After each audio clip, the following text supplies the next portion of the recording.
Hello children, let us continue with the line-wise paraphrasing of Act 2, Scene 1 of The Tempest. Antonio, I am more serious than my custom. He says, I am more serious than is my habit.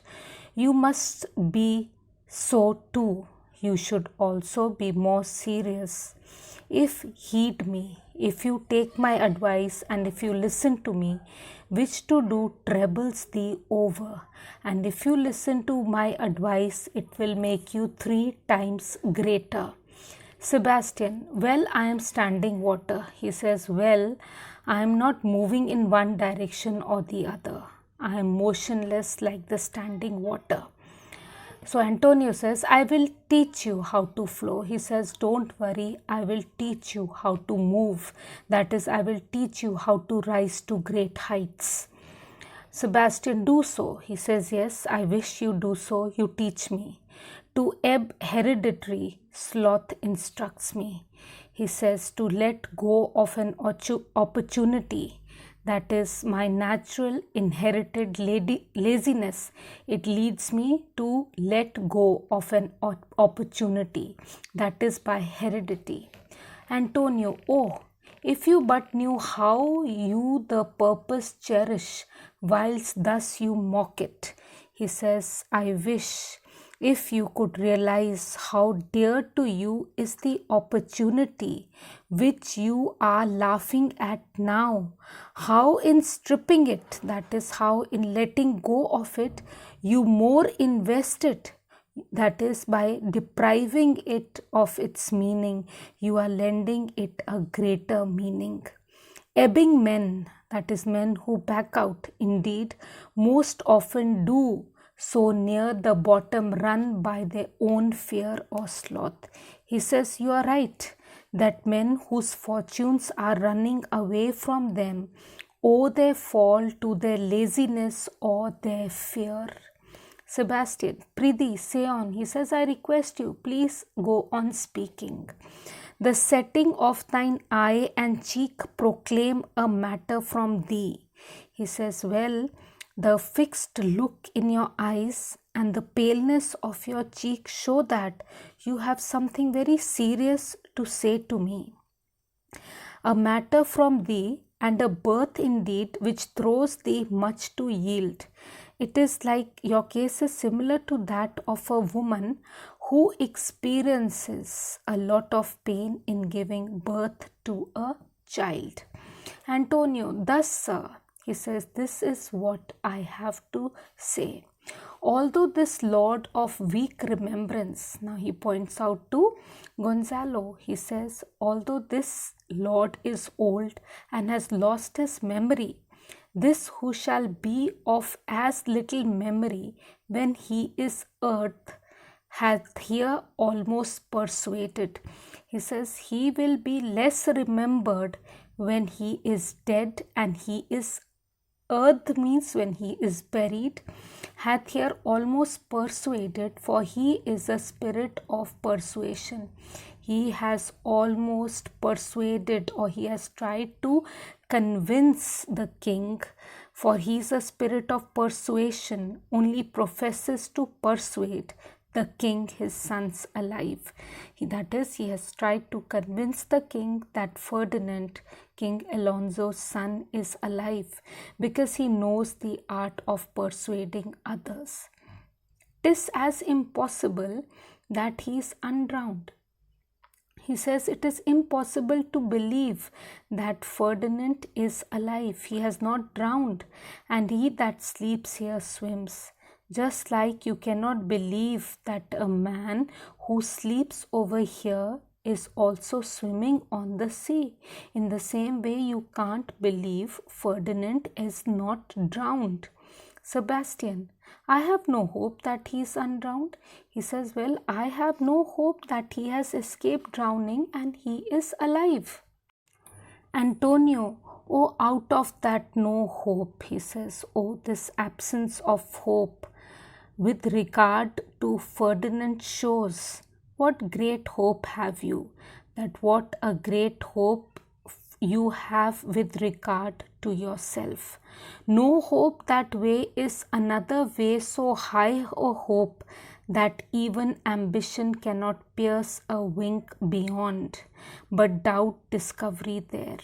He says that having no hope about Ferdinand's survival means the uttermost limit of ambition for you, the limit beyond which eyes can travel no further, and beyond which whatever objects are seen look faint and doubtful. Will you grant with me that Ferdinand is drowned? He says, do you agree with me that Ferdinand has drowned? Sebastian, he is gone. He says, yes, I believe he is dead. Antonio, then tell me, who's the next heir of Naples? He says, okay, then tell me, who is going to succeed the throne of Naples? Who's going to be the heir of the kingdom of Naples? Sebastian, Claribel. He says, well, King Alonso's daughter Claribel is going to be the heir to the throne. Antonio, she that is Queen of Tunis? He says, okay, you mean Claribel, who is right now the Queen of Tunis? She that dwells 10 leagues beyond man's life? He says, she who lives at a very long distance away from Naples. Beyond man's life means that a man can travel his whole life to reach there. She that from Naples can have no note. She that is so far away from Naples that she cannot get any information from here unless the sun were post, unless the sun becomes a messenger, only then she will get some information from here. The man in the moon's too slow. That is, the man who we see inside the moon is very slow. Till her born chins be rough and razorable.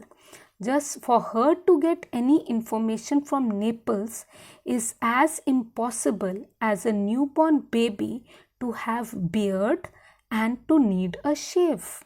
Just the same way, it's impossible to believe that she'll get some information from Naples quickly. She from whom we were all sea swallowed, though some cast again, and by that destiny to perform an act, whereof of what's past is prologue. She is from whom we all were sea swallowed means she is the woman from whose new home we are all supposed, while coming back from a home, we are all supposed to have drowned in the sea.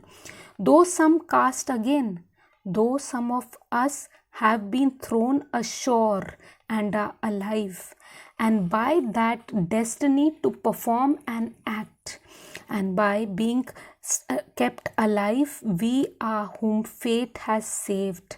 Now we are expected to perform an act, whereof what's past is prologue means we are expected to perform an act to which all that has happened in the past which has happened is going to be a prologue. It is an introduction. This act in what to come in yours and my discharge, and this act is waiting to be performed by you and me.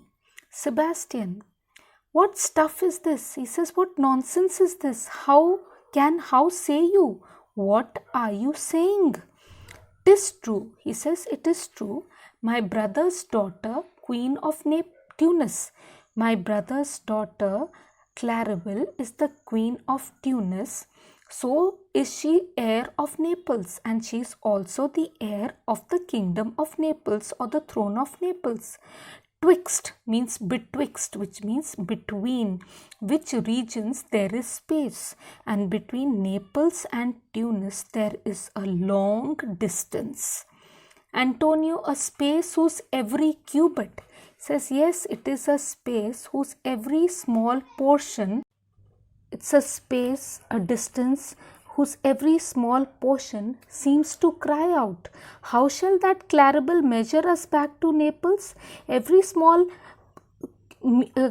part of this distance, it cries out that how will Claribel cover the distance and go back to Naples? Keep in Tunis. So she will remain in Tunis. and let Sebastian wake. He says, for this reason it is that for Sebastian to become aware of this opportunity that has come to him. Say this word death that now hath seized them. He says, suppose they were dead as they are lying right now, they would be no worse than they are now when asleep. If they were dead, they would be no worse than they were asleep. They were not worse than they are now. So if they would be dead, they would be no worse than they are now while sleeping. There be that can rule Naples as well as that he sleeps.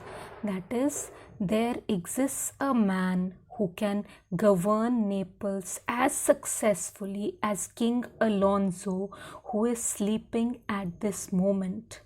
Lords that can prate as amply and unnecessarily as this Gonzalo. He says, there exist lords who can talk needlessly and plentifully as this Gonzalo who is sleeping. I myself could make a chow of as deep that. He says, I myself can talk a lot. That is, chow is a tool for making noise. I can also chat and make a lot of noise like Gonzalo.